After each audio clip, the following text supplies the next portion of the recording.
This is not going to be your typical video because there's no flashy edits, there's no jump cuts, there's no background music. But if you stay with me until the end of this video, I'm going to share with you the one thing that might be stopping your business from growing, that might be keeping you stuck from generating exponential sales from what you're already getting right now. Whether that's a physical product or a service product, whether you sell online or offline, this is something that you need in your business. This is one thing you need to either remove from your business or you need to add to your business, however that applies. And I'm going to share that with you in this video. So what makes me qualified to be talking about this in the first place? Over the last 7 years, I've helped over 50 businesses generate sales, improve their businesses, 10x their businesses, their bottom line over 10x using this thing that I'm about to tell you about. And I've helped businesses generate well over $25 million by spending $7 million on ads. So if you stay with me, I can bet you this video is going to be full of lessons that you can go away with and go implement in your business. And if you want to work with me, you can click on the first link in the description, book a call, and we can talk about it. So what is the one thing that is keeping your business stuck? Before we talk about that, let's talk about the 4 stages of any business. Number 1 is the idea. The idea is a stage where you are saying to yourself, you're laying in bed and this thing just pops up in your head. You see a problem and you want to solve it. That is the idea phase. That is the first stage that any business owner goes through. They see a problem, they think they have a solution, and they want to test out that theory if it works. And this is the most important stage. A lot of people either get stuck here or they just think about the idea phase to the point that they never get to do anything. So that is the first step. The second step of the entrepreneur cycle is the validation phase. Now that you see a problem that you want to solve, let's say, for example, I have a need for a website. I couldn't find anyone in my local environment that could build a website for, say, my cleaning business. And I'm thinking to myself, if I'm going through this problem, there must be other people as well who are going through the same problem. I have a cleaning business and nobody really understands the cleaning business as much as myself. So why don't I start a web development company for cleaning businesses? Because I understand the cleaning service, I understand the needs of those people in the cleaning industry, and I want to create a product that is tailored to them. That is the unique idea. Now, the validation is where you go out and start validating this idea. Say, okay, are there any other cleaning businesses out there that needs a website that is tailored to the services, meaning it takes quotes, estimates, and all these things. I mean, whatever it is that people in the cleaning business use that differentiates them, that makes them stand out. How can you build it into your service in order to create a unique proposition for them? So that is the validation phase. You go out and you start looking for people, you start looking for businesses who might need this product. That's when you start approaching friends and family. You go to friends, you go to family, you ask for referrals, and you just see if there's anyone around you in your immediate orbit to see if there's demand for that. For that solution that you've created to that, to that problem. Now, if you are lucky enough, you get validation for that product. This stage never moves forward because a lot of people are not that lucky. I don't think it's even luck because it's just the fact of life. It's either people want your solution or they don't. So now let's say people want your solution. Congratulations to you. You move on to the next phase, which is growth. And now the growth stage is where you come up with the idea, you've validated the idea, and now you want to help more people beyond your friends and family. You want to start helping people from across the nation, from across your state, or from across the world in some cases. And this is where you start looking at other means of getting word out there beyond just talking to friends and family. You start looking at making content online. You start looking at doing organic marketing. You start, if you're the tech savvy type, you start, picking up your phone, going on TikTok and talking about your product because you've seen it work for other people. This is where word of mouth becomes a thing. It becomes a very valuable asset. People start talking about you organically because they work with you, they liked it, now they want to tell their friends about it. This is where partnerships become a thing. Now you have done it for, say, one cleaning business. You've created this beautiful website for a cleaning business in your area. Now you're talking to those cleaning businesses. If you can tell your cleaning businesses about it, I will give you a commission on whatever amount they pay to me. That is having an affiliate network. So now you're having affiliates. You're telling people with complimentary services. You're telling homeowners, if you know anybody that cleans your home and they need a website, if you refer them to me, I will pay you a certain amount or a certain percentage. That is the partnership method. That is the affiliate method. And the partnership method is when you go into partnership with, say, your hosting provider, and now you're able to get a lower rate for your customers simply because you're partnering with a hosting provider, and now they're giving you lower rates, and now you're extending that to your customers and you're driving the cost down.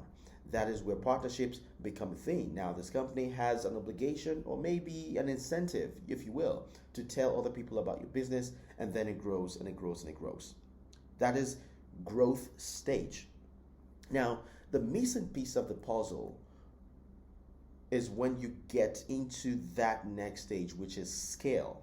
Now, if you're a business owner, whether you have an online business or you have a physical product business, this is the most important, the most important step. This is where you stop. And that is the growth stage. That is the scale stage. My bad. Scale. When you want to go beyond, growth, you want to reach people in droves. You want to now create a legacy. You want to create an engine that sort of spins by itself, that sort of, just keeps going and going without you having to, exact yourself. So you're putting in, one effort and you're getting 3 results. So there's a 1-to-3 ratio between the effort that you put in and what you get out. That is what happens at the scale stage. You want to create a leverage that allows you to grow your business without having to, do so much, or without having to exact yourself as you would, normally would. So this is the scale stage. A lot of people think the same things that you do in the growth stage is what you need to do in the scale stage, but that is wrong, because in the scale stage, you need a leverage. You need an advantage, an unfair advantage, if you will, that your competitors don't have. Imagine comparing yourself to someone who still has to show up every day, who has to be part of that business, and removing them would mean that the business would collapse. To you, who have found something that you just have to do one time and it keeps creating results. And that is the whole point of this video is to address that bottleneck, which is how can you create leverage in your business? And one of the ways to do that, you can do that in so many ways. You can go acquire venture funding and do all those things. But even when you acquire venture funding, you still have to spend it. And knowing where to spend that money is where a lot of people fall short. And that is why I want to talk about paid ads, paid advertisement.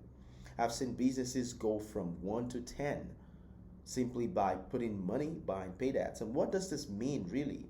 You hear paid ads all the time. You hear people do it, but maybe you've tried it a few times. Maybe you spent a couple $100, it didn't work out, and you just assume that it doesn't work. Paid ads is very scientific. You put in $1, you get $3 out. Will you keep doing it? Of course you keep doing it. But to get to that point, you need to understand that a number of things are important. One, you must have a product that people want. You must have a product that is tested, that is proven, that has been tested for scale, that have been tested for scale through the growth stage. So the growth stage is really where you validate your product, you refine your product. If you have any negative reviews, any feedback, this is where you perfect it. Then the scale stage is where you push it out to massive amounts of people. So with paid ads, what paid ads allow you to do is to reach people on demand. Now here you're not relying on an algorithm to help your video go viral. No, you are telling the algorithm who you want to reach by giving it money. Say, this is $100. This is what I want to spend today. Now go find me people that are 18 to 25 years old, that are female, that lives in the United States, and are interested in this product. And the algorithm goes out and go find those people for your specific product. So you're not You're not relying on some, dumb luck to go viral so that people can see your product and hopefully they buy. You are commandeering the process of sales. You're forcing your product. You're forcing impressions on your product. You're forcing people to see your product. The right people, not just anybody. The right people. So if you've been running ads before, maybe you've never tried it. This is your sign that ads is not this evil thing that just out there, to take all your money. If you've tried it before and it didn't work, you must have done something wrong. There's something missing. I wouldn't say you've done something wrong, but there's something missing there. Something that you haven't figured out. It's either, there's a misalignment between your offer and your audience, or maybe the language, or maybe the landing page. There's a lot of different factors you have to look at. And sometimes you think that when you spend money on ads, you need to make it back immediately. No. Sometimes you need to optimize for lifetime value. Say your product is a software, for example, and people pay monthly for your product. Say they pay $30 a month. If you're spending $30 to acquire a customer, and say they subscribe for the first month, it means that you've only broken even. Now that you've broken even first month, you need to now optimize for longevity. How do you get these customers to stay longer so that over month 2, month 3, month 4, you then turn a profit? So if say you run a SaaS business and your subscription, it's a subscription model and your subscription fee is $30 a month, you should still feel comfortable spending $50 to acquire a customer, because now what you have to focus on is making sure that the customer stays with you for longer than 3 months. So that way, if you're paying $50, the first month they pay $30, the second month they pay $30, meaning you've made your money back, you've made $10 extra profit. Now the third month you're making $50, you're making $30. So now you are $40 above your cost of acquisition. So knowing your cost of acquisition to lifetime value, the ratio to your lifetime value, is the most important thing here. And this is where a lot of business don't get it right. This is where they miss it, because they think that running ads is, just the same, very synonymous to losing money. Because once you lose money, acquiring a customer, then that's it. Then you have to start, if it's not a SaaS business, if it's a digital product business, then you have to look at ways in your funnel that you can ways to make more money out of every customer you acquire, whether that's upselling them to, different products, or just making sure that they spend the most money while they're right there. So that's why you need to tighten your funnel. If it's a physical product, business, maybe it's you're selling this nail clippers right here. What complementary products can you sell? When someone says they want to buy a nail clipper, what complementary products can you sell? Can you sell the nail filer? Can you sell some facial cream or something, some body care? Right? You have to find complementary products that every time someone comes into your business and they buy something, they spend the most dollar they can. And this is where a lot of businesses miss it. So if you're a business owner and you've been struggling to scale your business, you've gone through the growth stage, now you're looking to scale, spend on ads, looking for alternative means to get more eyeballs on your product, and you've been struggling, let's talk. It's going to be the first link in the description. Schedule a call with me. Let's get you spending money, and let's get you making money. If this video has been helpful, make sure to subscribe, leave a comments down below, and let me know in the comments what you think about these types of videos. If you love it, it's unpolished, I know, but I think it's filled with a lot of value. Again, my name is Daniel, and I will see you in the next video. So you take it out.